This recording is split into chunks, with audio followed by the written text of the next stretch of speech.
Ito ay isang prutas na matatagpuan sa kagubatan at hindi mo makikita sa mga palengke o nabibili sa palengke. Ito ay isang prutas na tinatawag na goose passion fruit o tinatawag na timbang-timbang o kaya yung balbas kabayo.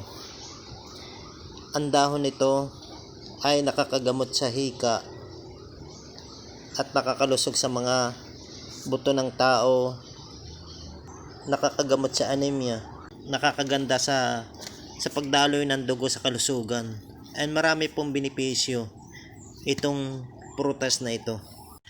Nakakaganda rin ito sa balat,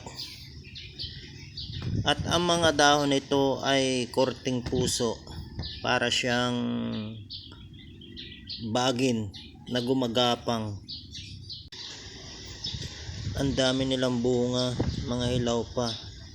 Kung gusto po natin na maraming matutunan sa mga halamang gamot, please like and share, subscribe, at para makatuto kayo sa mga susunod kong mga upload sa mga halamang gamot ay marami tayong matutunan. And thank you for watching. God bless.